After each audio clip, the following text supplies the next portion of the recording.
first of all, welcome to Utah. We are so thrilled to have you here.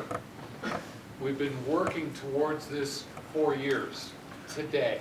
So thank you for all your support. Thank you for all your support, participation on this long journey, and we look forward to continuing it today. It's like, I feel like a child with a new toy that I get to share it with all of you in terms of showing you the new Utah. And as I think back to some of my fondest memories were here in Rice-Eccles Stadium back in 2002 for both the Olympics and Paralympics. And my heart swelled with pride and the opportunity to welcome the world here in Utah. It was a very special moment. And for us to come here again and be here in this building, which is so memorable for all of Utah and Utahns, my heart is racing because it feels like we're just so excited to have you here. And as we continue on this journey, we welcome you. We think you will love everything that you see and experience with all of our great people and our great venues. So with that, we'll just do a couple of welcomes from our people, and then we'll turn it over to you, Chairman Stoss. So first of all, Mayor Mendenhall. Thank you, Fraser. Good morning. Good morning. Welcome back. I hope to many of you, and many of you we've seen in this room before in the last couple of years. I told one of you a moment ago, I am tampering my enthusiasm. I am brimming with excitement that you're here.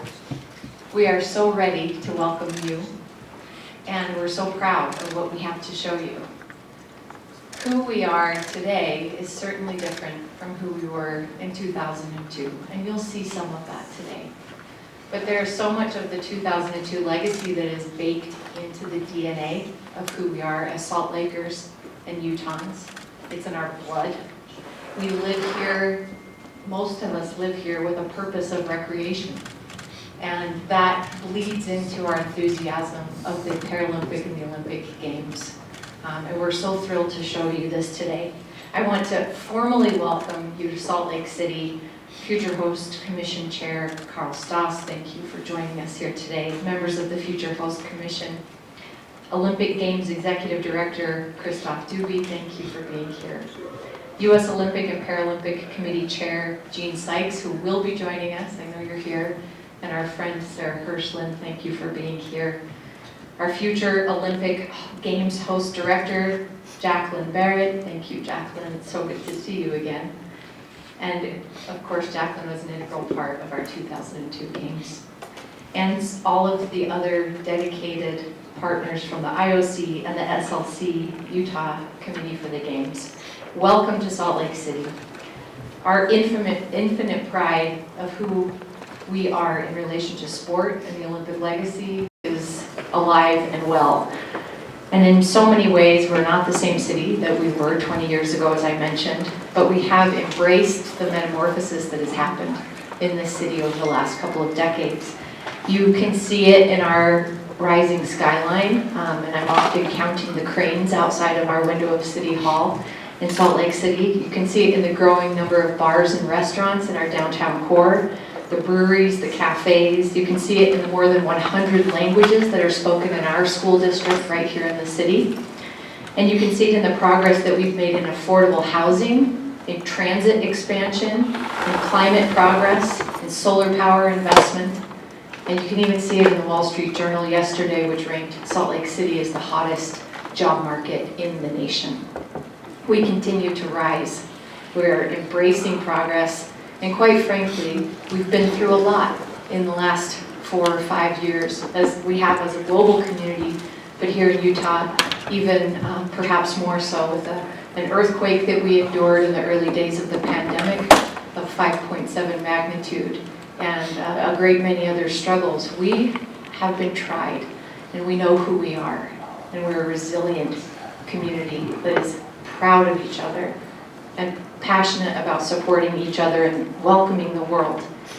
And in that same spirit, we cultivate a curiosity about challenges. And therein, I think we share many of the values with the IOC, and we'll enumerate those with you today and over the course of the next couple of days. But you can see and feel the pride in the Olympic spirit 365 days a year here in the state of Utah, and certainly in Salt Lake City. We've maintained very carefully, and we enjoy our facilities every single day since the closing games. Our future Olympians are training there right now, and we'll be having time with many of them later today. And as I read the list last week of the future venues, I was filled with excitement because I don't have to imagine. We've seen outside of the cauldron in the last year as we've lit the cauldron, and as we make every subsequent announcement about our progress toward hosting a games, the excitement and the enthusiasm in the eyes and the smiles of Utahns. And so we can imagine, without trying very hard, just how full of love and life this place will be when we welcome the world in 2034. Thank you for being here today, and I can't wait to get to know you better. Thank you, Mayor Mendenhall. You can see she's our secret weapon to winning a bid. She's just an amazing mayor, so supportive. She's been part of the team since day one, and we look forward to continuing to work with you, Mayor Mendenhall. And she's just a dream come true for us. Any bid committee would be blessed to have somebody like her alongside. Equally, we have a wonderful support from our state government. Governor Cox, who has a family emergency, couldn't be here today, but we're so grateful that we have our wonderful Lieutenant Governor here, who loves the games as well and is so supportive. And so we'd like to turn it over to Lieutenant Governor Henderson to be able to give us your welcome. Well, thank you. It is an honor to be here. I'm Deidre Henderson. I am the Lieutenant Governor, and it's usually not a good sign when the governor is expected and then the Lieutenant Governor shows up. But I am so honored to be here. And if it were not for this pressing matter for the governor, he would be here. He's very sad to miss this because he cares a great deal, as do I, about the Olympics and bringing the Olympics back to Utah in 2034. This has been something that has been high on his priorities. He's worked very hard with other state leaders and people at this table and many others to make sure that our state is prepared. So on his behalf and on behalf of the state of Utah, I welcome you formally to Utah. We're so excited that you're here. We know that you will have a good experience because we've worked so hard to make sure that we are prepared. I don't think you can find a place that's better prepared than we are to host the Olympics. And it's our goal is to have you leave later this week very confident in our ability to make everyone proud.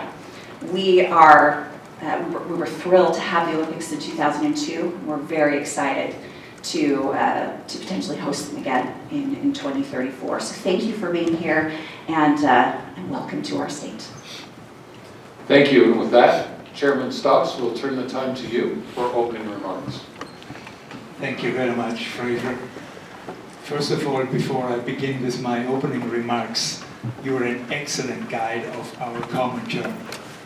You have done so much in the past, and I'm sure you will do it also in the future. Thank you for the excellent work and collaboration with the IOC, and I think this is very important for all of us. So, Lieutenant Governor Henderson, Mayor Mendenhall, Speaker Schultz, Mayor Wilson, and dear friends of the United States Olympic and Paralympic Committee and Salt Lake City, Utah 2034. Sarah, Catherine, Fraser, Steve, Tanya, Jeff, Colin, and the whole team. Dear supporters of the Olympic movement and media observers, it is for all of us an honor and a pleasure for us and my fellow members of the future host Commission for the Olympic Winter Games to be here today in Utah, which holds a special place in our heart because of the exceptional Olympic and Paralympic Games hosted 22 years ago here in Salt Lake City.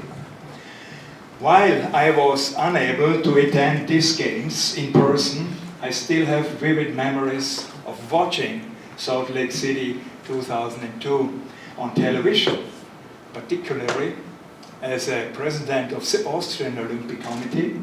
I was so proud that our athletes brought home 17 medals from these Winter Games. And I think this is the right way to do it, with small countries, with big countries, with all of us, to bring more people to winter sport and to show that winter sport is really an exciting experiment for all of us and mostly for the youth. This is the important issue I think we have to follow. Salt Lake City 2002 still holds the record as the best attended winter sport event in history. And the people of Utah made it clear that they loved the Olympics. And the people of the world made it clear that they loved to watch the Olympics in Utah. I would like to take a few moments to introduce you to my colleagues from the Commission, many of whom also have great memories of Salt Lake City 2002 and of visiting Utah in the years since, in some cases to train or to compete in your world-class venues. We have the privilege of having 4 athletes among the members of our Commission. Firstly, with us today, we have Hong Zhang, IOC member from China, Olympic champion in speed skating, and former bid ambassador for Beijing 2022. And she has the world record here in Salt Lake City in 2016. The fastest lady on ice, Hong. And Samira Ashgari is an IFC member from Afghanistan and was previously captain of the Afghanistan women's basketball team. Joining us from tomorrow will be Danka Bartikova, IOC member from Slovakia, 4-time Olympian, Olympic bronze medalist and world champion in shooting.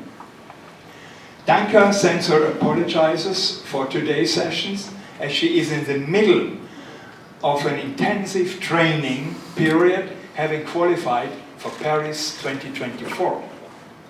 And I would like to convey apologizes from 4-time Olympian Astrid Urenhold Jacobsen, IOC member from Norway. She is unfortunately not able to be present at this visit because of professional commitments as a junior doctor. But she is fully involved in all of the Commission's discussion around your project. And from the world of sport leadership, I am accompanied by Ines Fogelis, President of the International Luge Federation, who is representing the Winter Olympic Federations. We are also joined by Colin Grahamslaw, Secretary General of the Winter Olympic Federation and of World Curling.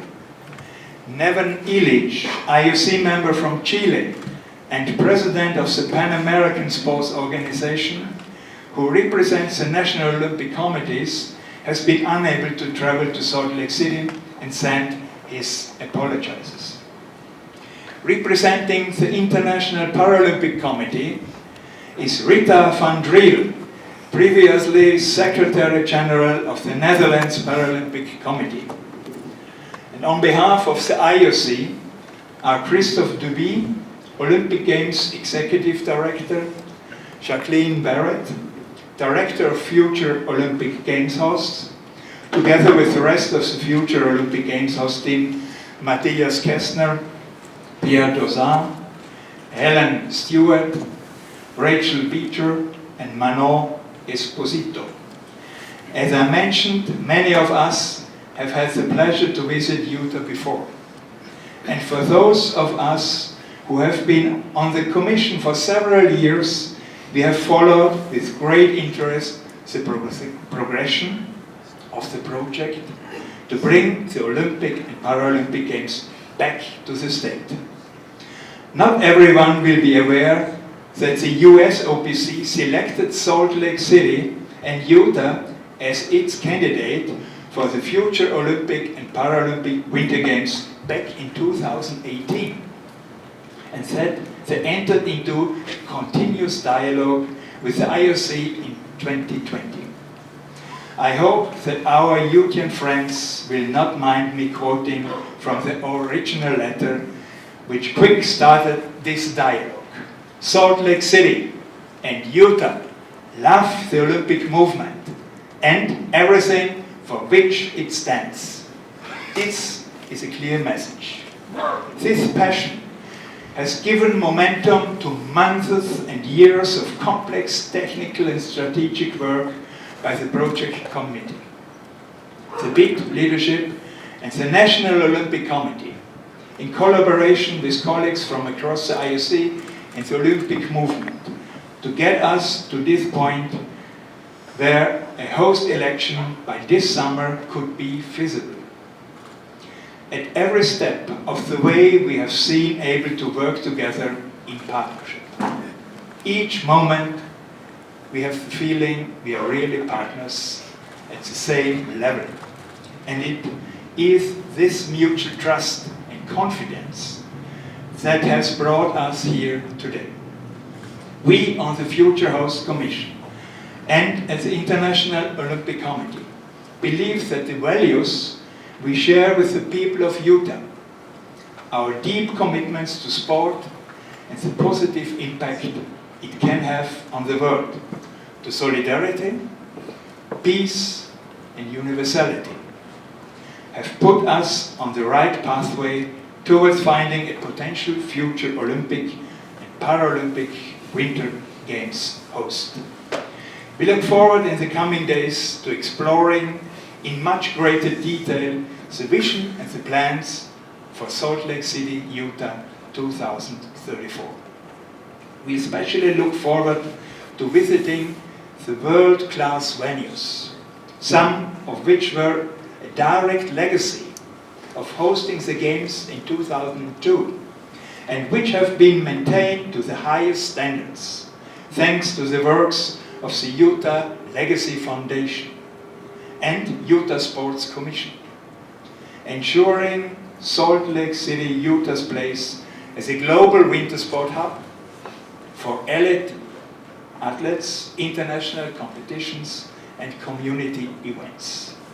So let's continue with your clear mission statement. Together, elevate our communities. Winter sport and games experience for everyone. Thank you, Utah. Thank you, Salt Lake City.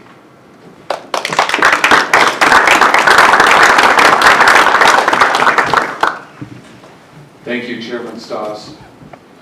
We appreciate your fantastic leadership of the Future Host Commission. We know it's a big job and a long journey, and we appreciate your efforts very sincerely. And as I look around, I see so many friends for 22 years, or actually longer. When I got to meet Christoph Dubie in 1999, way back when, Jacqueline and Rita, and so many friends from so many years ago, were welcome back to Utah. I'd now like to turn it to our wonderful chair, and who is a four-time Olympian and a fantastic partner in pulling all of this together. I think we talk every day, multiple times, and she's just a wonderful human being and a great symbol of the Olympic movement and achievement and perseverance and everything else. So we'll have some remarks from Catherine Rainey Norman, our chair. Well, good morning, everyone, and thank you so much for being here. We are, I think as you can tell, everybody has a permanent smile on their face because we've been waiting for this moment for so long, and we're so grateful to have you here. I always reflect back, and I think we are all united together, and we all have a shared belief in the power of sport. It's reached all of us in different ways, and it's transformed our lives. And I think we all believe in its ability to bring people together and the unity that it brings. And so for us, as you are here today, touring our venues, meeting our people, seeing our children who are out every single day, competing, training, living healthy lifestyles, you're going to see that we are focused on not only just the elite athlete pathway, the pathways to the podium, but we're really focused as well on the pathways to the people. We have our venues. They're here, they're great, they're fastest ice on earth, right? But what we can do for our community, what we can do for the athletes, what we can do for the movement as a whole, we're here to work collaboratively with you all for the next 10 plus years. We're here to raise up one another together. And so this is the start, I hope, of many years to come, and excited for the next several days. Thank you, Kat. Whoop. Thank you, Kat. She's just wonderful in every sense of the word. And we're delighted to have our partner in every sense of the word, Sarah Hirschland, CEO of the USOPC. And she is kind of busy right now because she's preparing a team for the games just coming up in a few months. And the fact that she would take time out of her incredibly busy schedule and be here in person, which she's done many, many times for important moments in our journey, is just a testament to her dedication to our bid and her support. And we are 100% aligned as partners and so grateful for her and her team's support. So I'll turn it over to Sarah. Thank you, Fraser. Kind of you, and as all of you can see, any opportunity you have to come to Utah, the answer is, I can't wait to get there.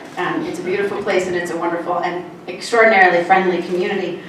Let me add my warm welcome and good morning to all of you and extend my gratitude to the Future Host Commission, Chairman Stoss, the IPC delegates who are here to evaluate this on behalf of the Paralympic movement. We're grateful to have you. It's been an aspiration of Utah to host these games since 2002, maybe the day of closing ceremony. They said, when can we do this again? And it was a fun process for us to take a step back and evaluate, was this our country's best opportunity to host a Winter Games? Chairman Stoss, you reflected in 2018, unequivocally we made the decision, yes. And you this week will understand very clearly why that's the case. It's an extraordinary community in many ways. The gifts of Mother Nature, and the gifts of the people who have taken full advantage of what Mother Nature gave them is really fun to see. I think, what I would say, each time I come to this region, the city, the area, the surrounding communities, I hear a story of someone from 2002. Most often I'm in the hotel lobbies or in a ride share at the airport, and someone will see some symbol of the Olympic rings or Team USA on my attire. I try hard some days not to wear logos, but most days I have them on, and someone will approach me with a story. And you will see as you walk the streets over the next week, people who have hats and shirts and jackets that they are still exceptionally proud to wear from 2002. Our goal is to refresh the wardrobe. It's time. It's time to refresh the wardrobe. But it's clear, the Olympic and Paralympic spirit burns very bright in this community. There is no doubt. For us, as the National Olympic Committee and the National Paralympic Committee, this community is one of the most important communities in our country in supporting Team USA, but also in supporting athletes from around the world who come here to train with our teams and to compete with our teams.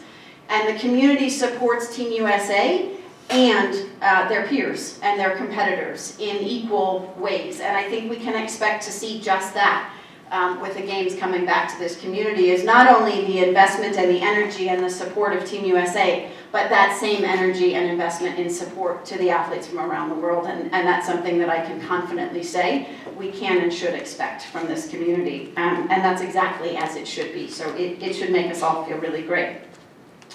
I want to congratulate this team. The Utah team has done an exceptional job. The work they've put in much of it with volunteers, people who are doing this out of the kindness of their hearts, and working long, long hours and collaborating in exceptional ways, and the partnership with the IOC team that truly has created and collaborated to build a vision for these games that will be extraordinary, that everyone, certainly on our team and on all teams, is going to want to be a part of.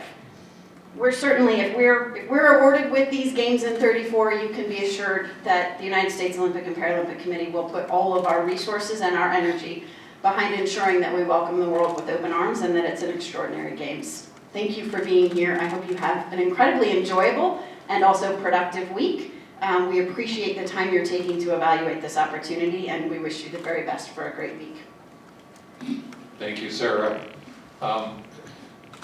Their support has been 100% with us every step of the way, and it's been almost 6 years that we've been working together on this. And Sarah was fairly new in her job and had a very special moment, actually, when we went to a joint session of the legislature and she spoke and she got a standing ovation. And she and I looked at each other, we were both crying. It was just like the Olympic spirit burns brightly in Utah. What a moment that was. So I'd like to introduce the rest of the team. We'll just start with the mic down there. Colin, if you'll just stand and take just 30 seconds to a minute to introduce yourself and your responsibility. Thank you, Fraser, and so good to be able to highlight what I think has been a real joy to run the Utah Olympic Legacy Foundation since 2006 for me, but this organization was an idea in the early 90s, and I feel very privileged every day to be able to run the legacy venues that are very challenging. And Utah put a real emphasis on legacy. We're busier today in use of those facilities than right after the O2 Games. 100% of the facilities are being used either as a community recreation center or a multi-purpose sport facility. So glad. I've got a great team you'll see through our tours of the next few days and the great partnerships that we have. So a pleasure to show you that. Well, welcome to Salt Lake County. I'm the Salt Lake County Mayor, and it's an honor to be with you today. Salt Lake County's population is 1.2 million. It's pretty much everything you can see out of this window is Salt Lake County, and Salt Lake City being the largest city within our boundaries. And I guess that's an incredible, well, I know it's an incredible honor to serve, but one of the greatest honors of my life was serving as staff to the 2002 Olympic Games. Many of you had a chance to work directly with my former boss, Fraser Bullock, and if anybody wants to talk after about the budget reviews that have been done to date, both then and now, I could offer a little insight. Totally committed, this team. Darren, my former colleague, Colin, and everyone else. We're so excited, and I think that's been one of the great benefits is we were able to just dust off a lot of really good work and improve upon it. And as was mentioned by many here, we're going to see it today, or you will see it today and in the days to come. So very happy to be here. And in closing, I just want to say, well, I'll see you later today. I'll be taking you down and showing you the Future Media Broadcast Center, which is the past broadcast center as well, but we're making big changes downtown and they're very exciting. I'm thrilled about that, so I'll see you later today. But in closing, I just want to say, I remember the end of the games, and you know, I was so excited and would work so hard, and it was such a success. And we looked at each other and I said, you know, that was a once in a lifetime opportunity. Well, guess not. So thank you for being here. And we're very hopeful for this summer and a final announcement that we'll be hosting again. Thank you, Jenny. She was part of Team 2002 and wonderful, wonderful. Okay, we'll turn it over to Steve Starks. Just push up. Good morning and welcome. I'm Steve Starks. I'm the governor's advisor for this effort, and I'm the vice chair of the board. I have a chance to work with Kat and Fraser closely. I'm also the CEO of a company here called the Larry Chmiller Company. I was the former president of the Utah Jazz, and in 2002 I was a college student and I wasn't able to volunteer for the game. So Sarah, I didn't have any swag, so really I'm just a volunteer here so I can get some of this. Steve, I got you. Okay, thank you. We want to, on behalf of the business community, we want to welcome you. We're incredibly excited. We're prepared as a community, and you'll see as you spend the next few days here how united we are, from the businesses to the private sector, the public sector, as you've seen, and we're incredibly prepared as well. So thank you. Good morning, everyone. My name is Tanya Gari. I'm a Paralympian and involved in this as a Paralympic expert, I would say.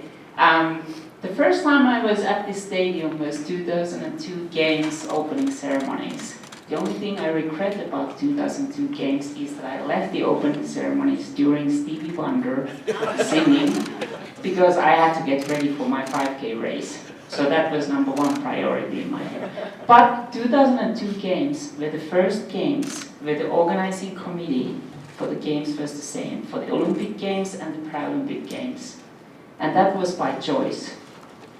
And I had the opportunity to race in 3 other Paralympic Games prior to 2002, and I felt the difference here. It was quality, it was welcoming, it was absolutely excellent delivery of the Paralympic Games. Too bad I was so old at that time that I had to retire after those games, because I'm like, oh my gosh, what is the future going to bring to us? But here I am, working for the future in this too. And I live here now, and one of the reasons that has kept me here is that the games almost never ended. It's like there's ongoing flow of international events here. Athletes training, athletes competing, including the Paralympic side. So we'll talk about more about this, but I am so excited. I am so excited, and I'm so excited you're here. And let's work on this. Let's make this happen. Well, welcome. Hopefully you will see in Salt Lake City this week. I'm Jeff Robbins, the President and CEO of the Utah Sports Commission, an example of our legacy work. 10,000 athletes playing volleyball. So you may see them wandering around the streets of Salt Lake City as an example of our legacy and our sport activities. Pretty remarkable. Sarah's right. Fraser was there in Italy. We talked about, when are we going to host the games again? What are we going to do? We need to bring them back. And I remember Peter Ubroth saying, well, don't you think it's a little bit early to host the games again? We said no, we want to keep our place at the table. So we brought 1,100 events after this year that we've partnered on bringing to Utah. Remarkable legacy, sport and Olympic legacy. And I was with, Christoph was over at our offices yesterday, and you may see John McEnroe wandering the streets tonight. He's in town for another event that we're hosting, where we bring our community together, 800 people at the Delta Center.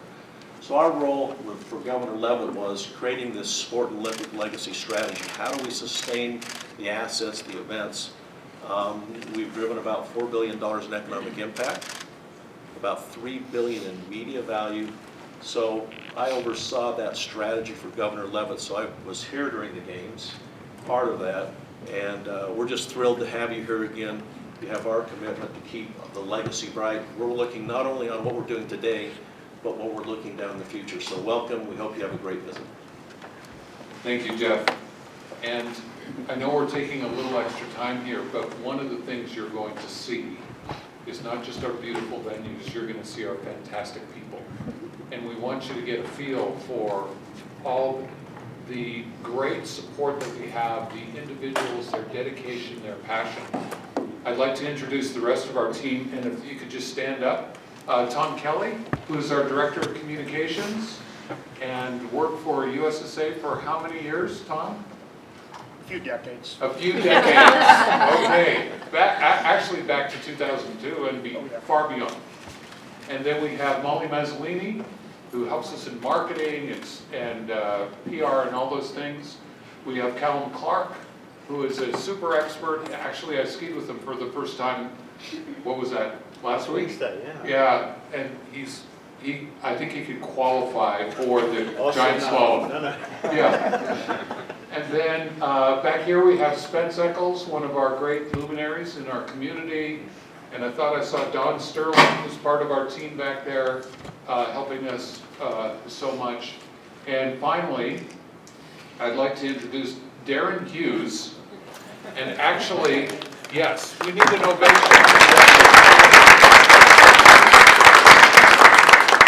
Darren Hughes is a magician multiplied times 100. The amount of work that he does is just astonishing. He knows the movement inside and out, and we're so grateful to him because you see everything that's happening this week, it's Darren at the head. So he is just a superstar within the Olympic and Paralympic movements. And with that, we'll start our presentation.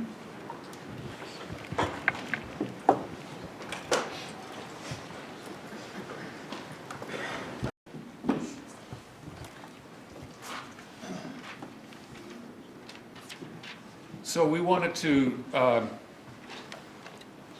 describe for you the structure that we have as a bid team. We have a very experienced and diverse team. We have a board that is comprised of athletes, the IOC, IPC, USOPC, national sport federations, community, business, and political partners. And they have been very engaged with us on this journey. And then we have a core team. To put all this together, the 5,000 pages that we've submitted so far was put together by 7 volunteers and 4 consultants. And I'll note that our total budget is an Olympic and Paralympic record, is $4 million. And we think we're a tenth of many other places because of the knowledge and dedication that we have from that team.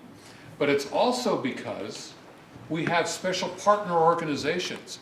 This makes Utah very, very special because we have the Utah Olympic Legacy Foundation, and they do a ton of work for us.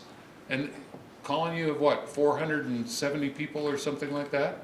650. Okay, it's inflation or something like that. But 650 people, and he has given so much time. He and Callum have given so much time. That's how we're able to put this together.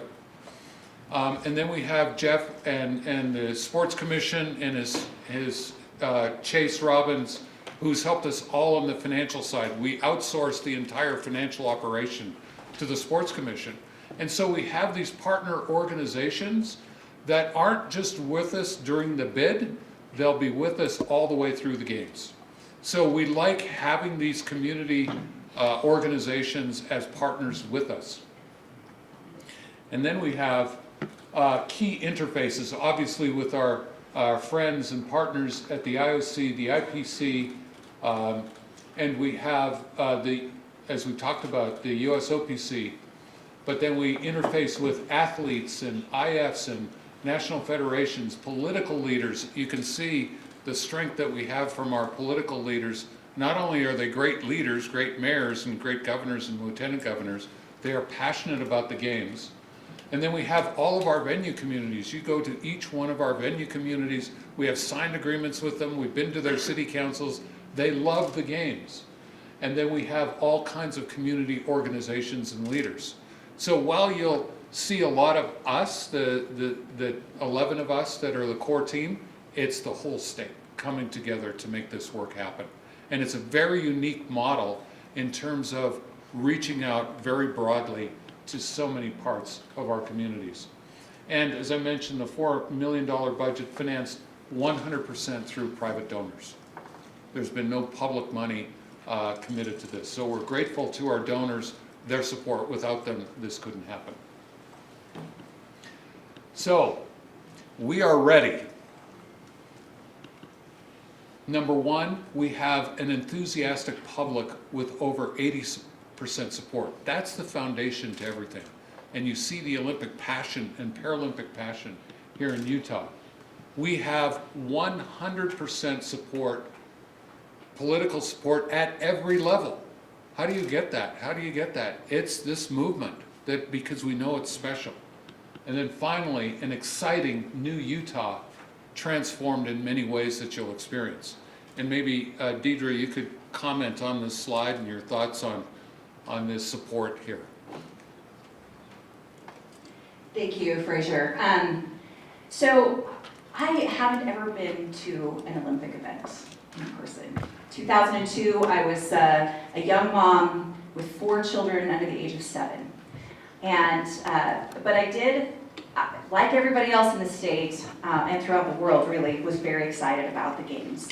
And I hosted a party in my home for the opening ceremonies. Invited some good friends over with their children. My friend who came was 9 months pregnant. And I do remember that opening ceremonies because it was really special. I remember Sasha Cohen and President Bush and the little phone call that she made to her mom and gave the phone over to President Bush to talk to her. But even more than that, I remember that while we were watching, my friend's water broke and she went into labor and so had her own little Olympics baby that day. My daughter, my oldest daughter, was 7 at the time and just started figure skating right before the Olympics started. So we watched with great enthusiasm. And I remember how discouraged she became when she started her jumps, learning her jumps. She would never be able to land an axel, right? But through practice and dedication, she finally landed that axel when she was about 7 years old. And this is what the Olympics means to all of us. We all have a personal story. We all, even, I'm not a good athlete, but sports teaches us things that you cannot learn any other way. And Utah is prepared. Olympics is as much a part of who we are as anything else in our state. This is who we are. Before I became Lieutenant Governor, I served in the state senate, in the legislature. And a few years ago, we started looking at the idea of bringing the Olympics back, and that 100% political support at every level is true. Our state leaders, our legislative leaders, our local leaders are invested in every way in the Olympics. And it's more than just our beautiful, incredible capital city and the largest county in our state. This is about the entire state. We all benefit from this. We all are very excited about the prospects of hosting the world once again in our state. And my children, I have one that wasn't even born yet. There are a lot of kids who were not born yet and didn't get to experience that. And they can in 2034. And we are so excited to pass that legacy down to the future generations and inspire the next group of kids coming up and the ones beyond them with everything that the Olympics and Paralympics stands for. We have experienced many challenges over the past few years, including a historic drought. And we have worked so hard. We have learned lessons. We have invested in infrastructure. We have changed laws. We have looked to the future. We have done everything we can to prepare for the future. There is nowhere else better prepared for the Olympic Games than Utah. And there is nowhere else that wants them more than we do. Oh, we have another secret weapon now. Well said. Okay, Darren. Good morning, Commission. Good morning, ISE and IPC friends. Yes, we are ready. Let me see what we've got here. Yeah, gotta push to the next slide. Okay. As you know, we have submitted the preferred host submission to you, our questionnaire response, and those thousands and thousands of pages and guarantees and annexes and pieces of data and studies and everything else. And we hope, particularly our friends in the back row here, are spending their time reading that at night. We are ready to go with our guarantees. 100% of our venues are in place. We've done a lot of work with our venue communities and our venue owners with Colin's help to get all of our venues in place. We have a budget that, while it's ambitious, it breaks even, but it includes a very, very important contribution for legacy so that we can do this for generations into the future. And finally, we're quite confident that despite the challenges of climate, that we're going to be ready to host the Games in 2034 reliably.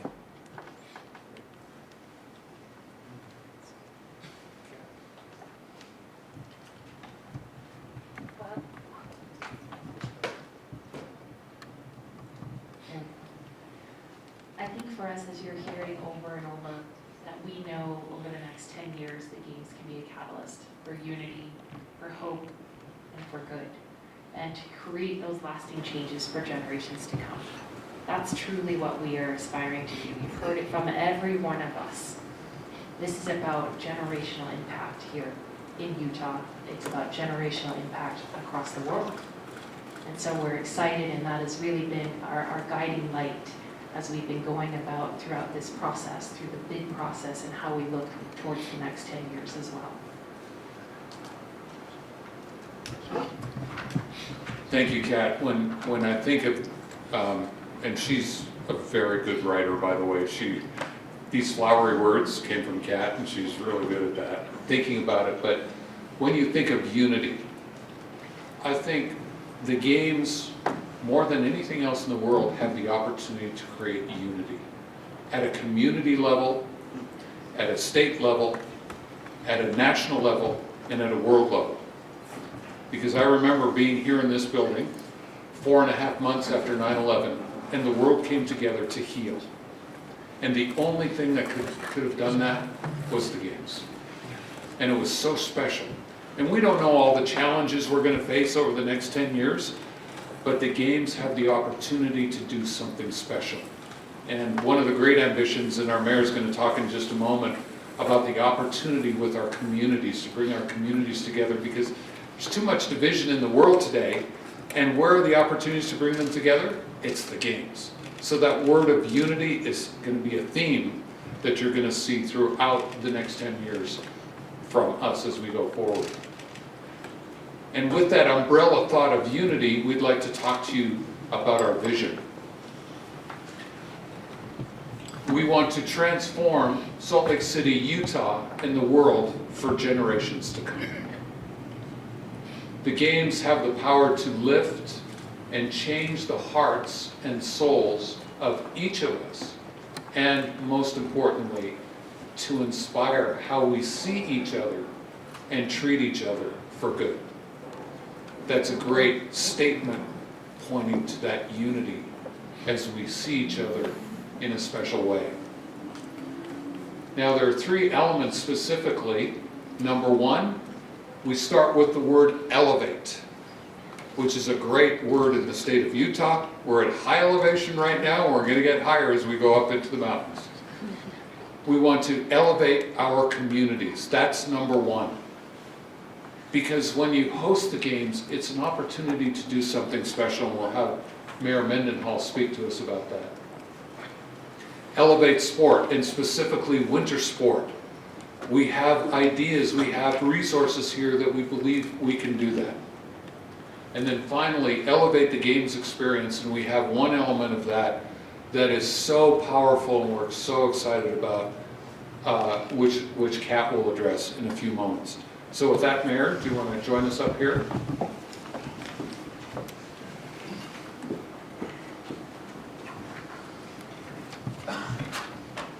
Thank you, Fraser.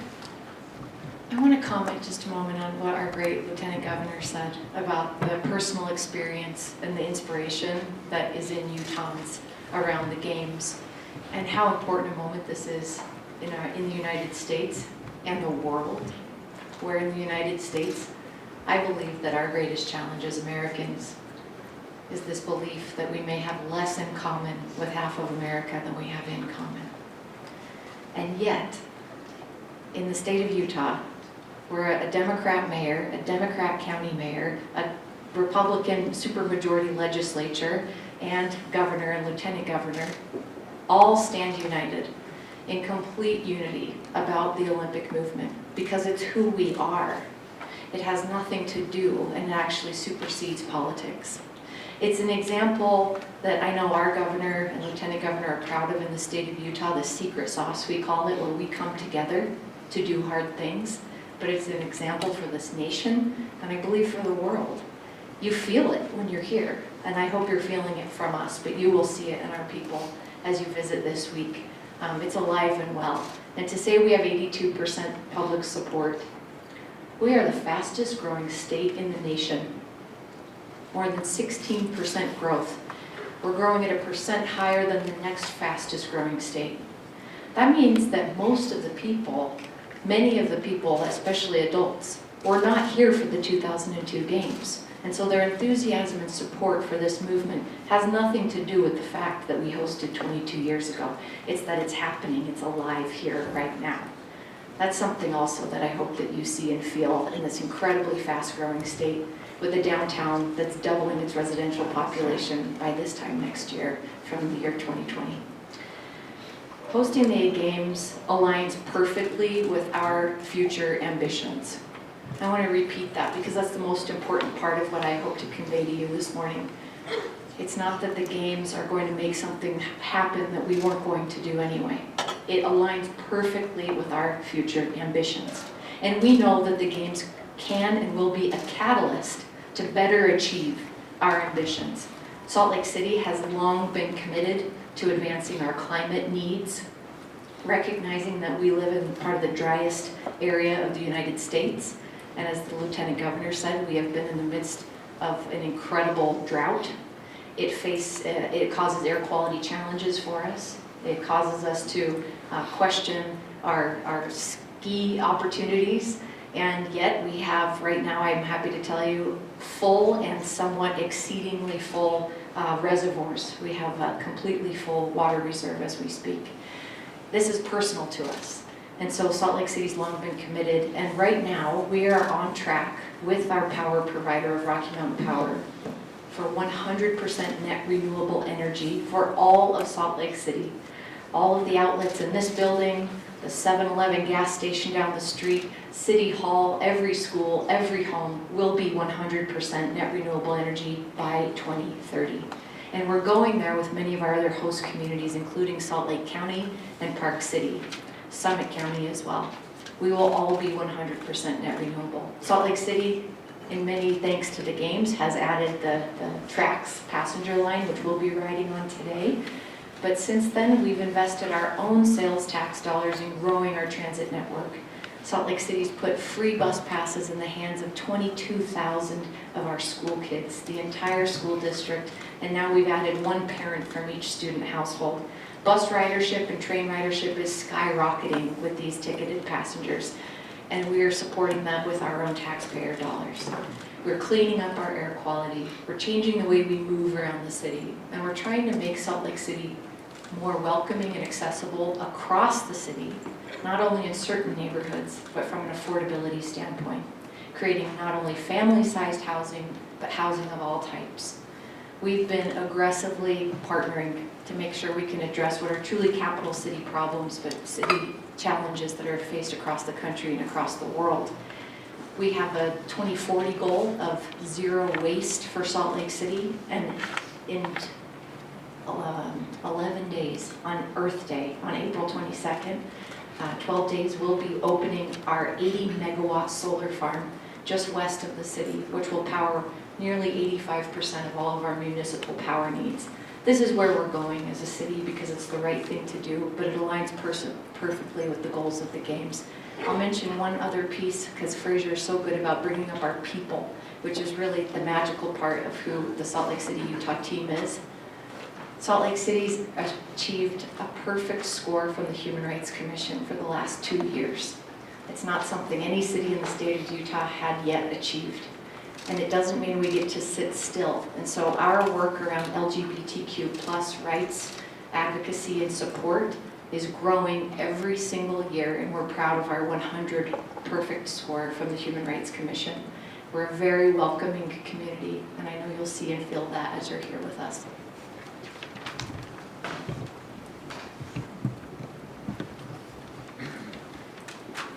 Thank you, Mayor Mendenhall, and as she indicated, it is perfect alignment. Hosting games perfectly aligns with our future ambitions. We have many exciting opportunities to transform our communities that you'll hear about in the next few days, which would also directly benefit the Games. We have a great plan now, it works, but if these enhancements come, we get even better. But the key is that the Games become a catalyst for us to focus and accomplish our vision. We all have all these ambitions, but the Games bring an energy and a power to be able to do more and more quickly. So with that, I'll turn it over to Kat to talk about elevating sport. Thank you so much. As we have shared, we have an incredibly rich sporting legacy here in Utah. Colin Hilton and his team at the Utah Olympic Legacy Foundation, Utah Sports Commission. Since 2002, we've hosted over, is it 1,200 events, Jeff? It will be 1,100 after this year. 1,100 after, going higher. 1,100 events since 2002, summer and winter sporting events. Our venues, as Colin highlighted, are 10 times busier than they've ever been. We have people playing hockey at 1 o'clock in the morning here because they want the ice time. And we've made strategic investments in our venues to ensure that they remain world-class for elite level athletes, but more importantly, that we invite the community into these venues day in and day out. It's about our youth. It's about inspiring our youth. Whether they go on to compete in the games, that is wonderful, and we celebrate that. But it's also about the values that they learn through sport. And that's really driven through our venues, through our athletes who come back and coach day in and day out. You'll have an opportunity later this week to meet Derek Parra, Olympic champion speed skating, first ever Mexican-American, who spends hours, probably 16 to 18 hours a day, coaching every level of sport, inspiring the kids with his story, and encouraging them to go on to be great community members. And that is something that we want to continue to expand here as we look to go forward. We've made incredible strides so far. Our teams make sure that we have programs available for youth who are what we call Title I schools. So children who are underserved and underrepresented, they have free access to sport. Tanya Clary and her team lead a Paralympic effort. Every person has free access to participate in adaptive sport.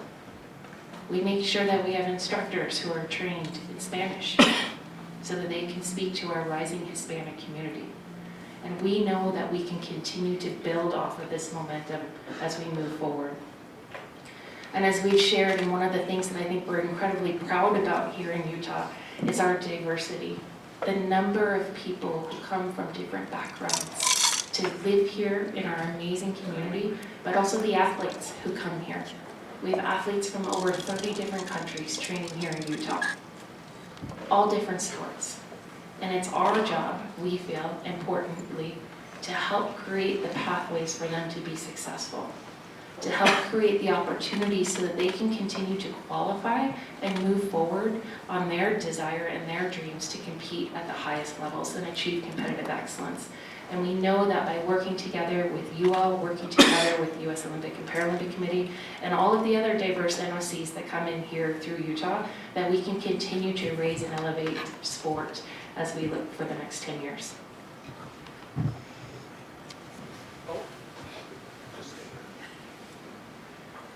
So one of the things that we're going to talk about, as you'll see over the next few days, is we want to elevate the games experience.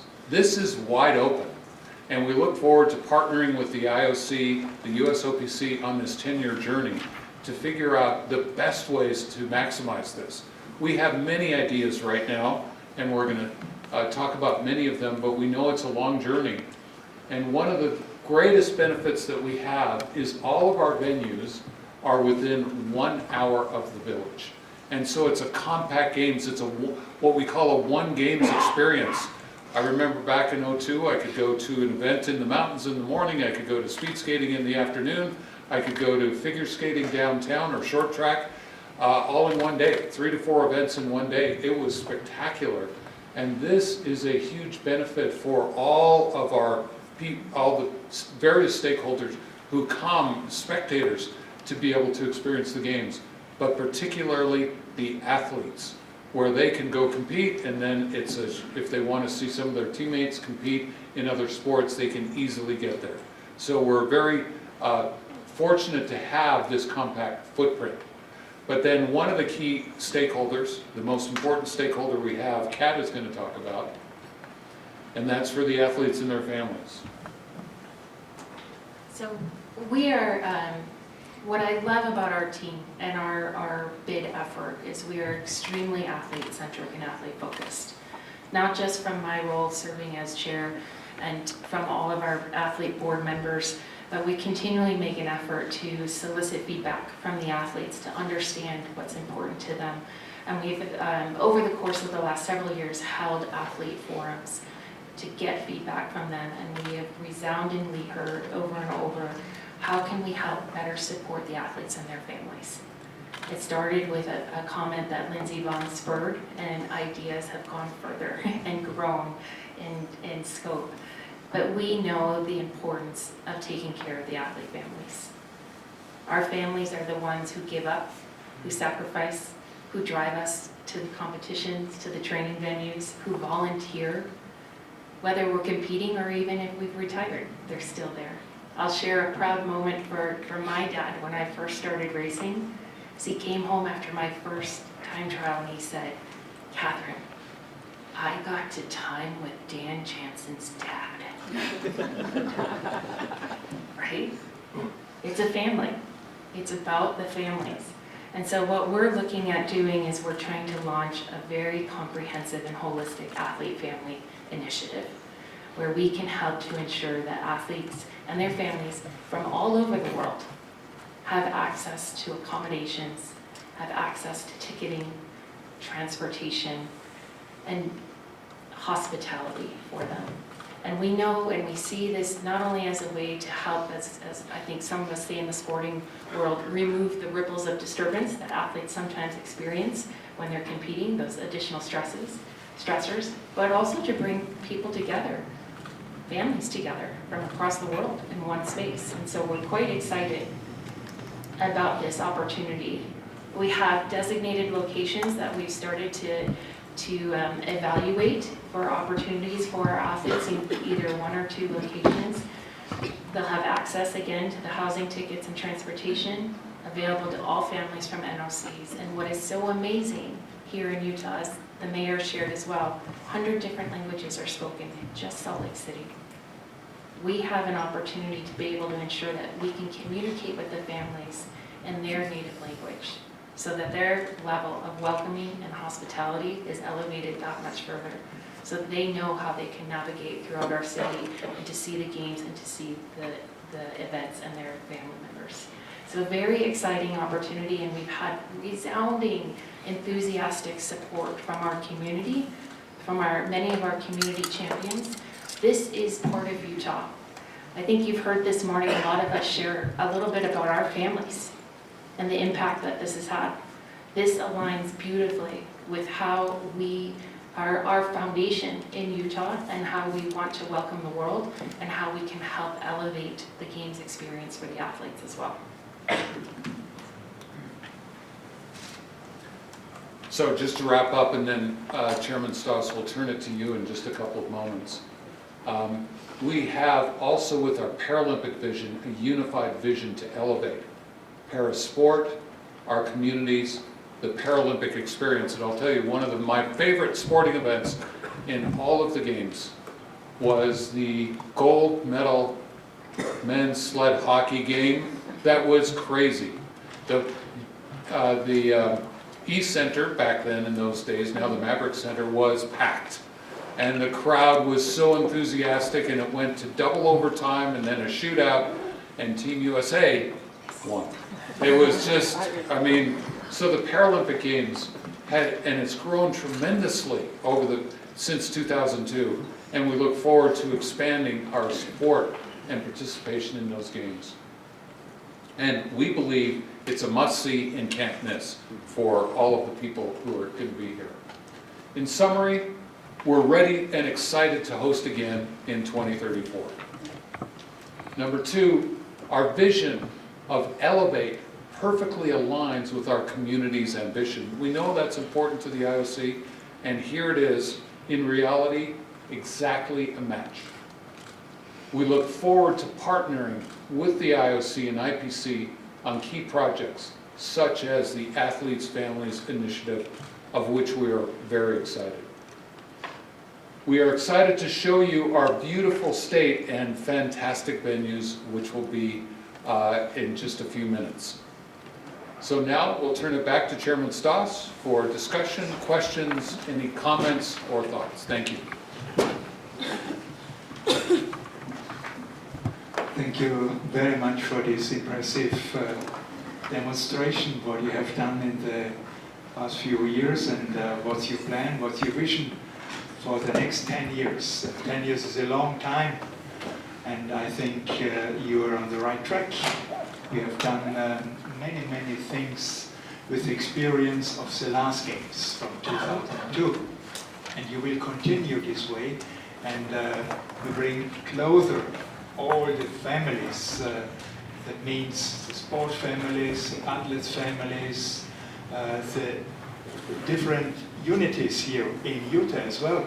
So you have a strong support, and we could feel here really common vision from all of you.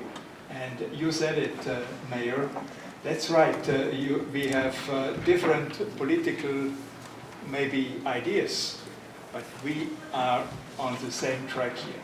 We have one goal, to bring the games back. And so I would like to hand over to my colleagues from the Athletes Commission or from the Federal. Yeah, Graham. Let's start with Colin. Huh?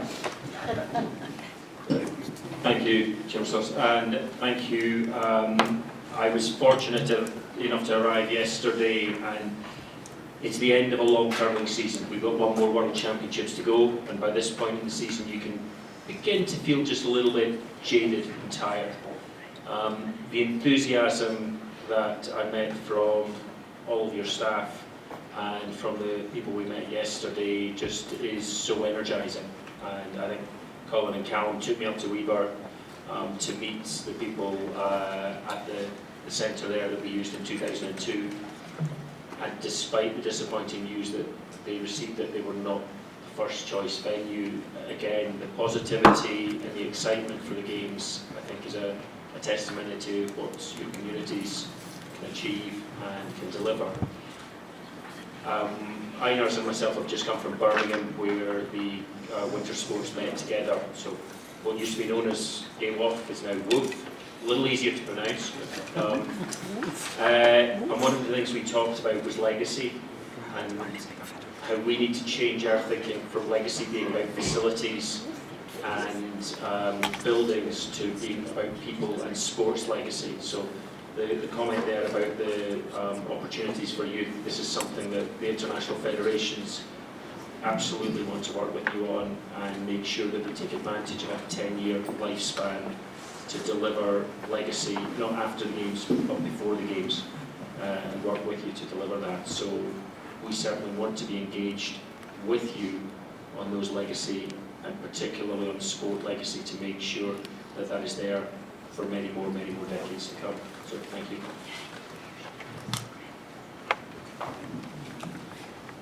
Thank you, colleagues. Thank you, Colin. You share our discussions, our experience from Birmingham. But I personally, I need to say, I'm back after 22 years. At that time, I have a little bit less experience, but I was show commission for the Latvian national team.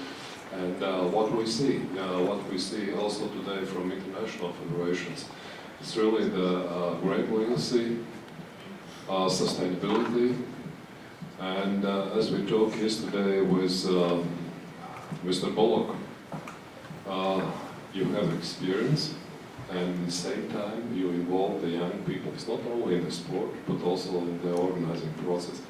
In our opinion, it's a big advantage. Thank you very much. Rita. I'm sorry.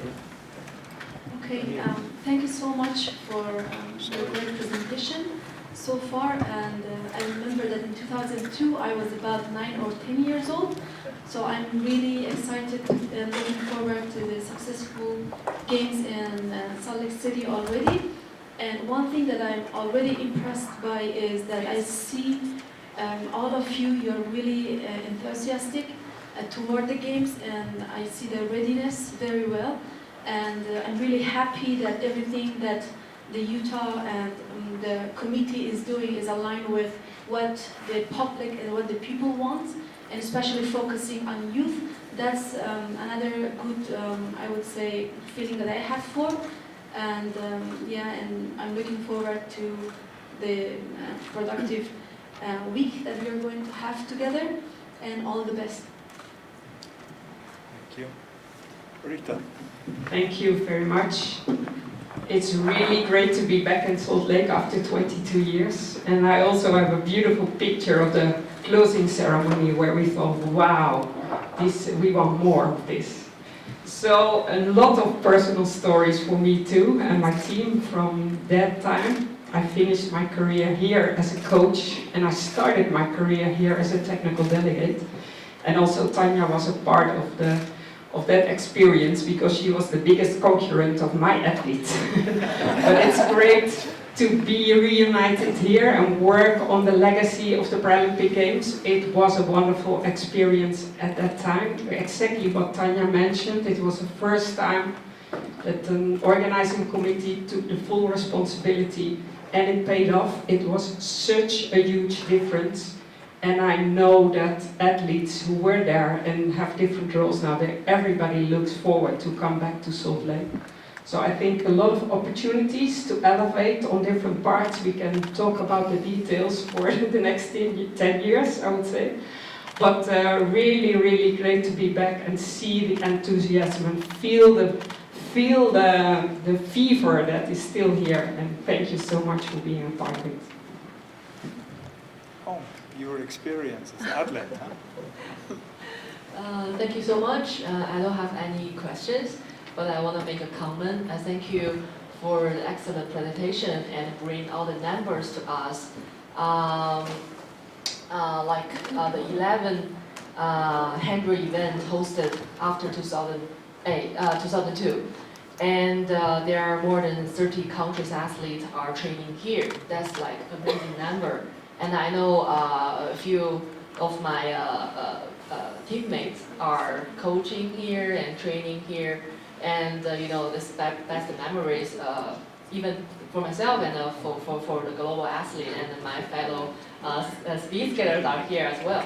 So I'm really looking forward you to maintain all the numbers and the records to the future, not only 10 years, but also like 50, 100 years. Thank you. Okay, Jacqueline. Yes, thank you.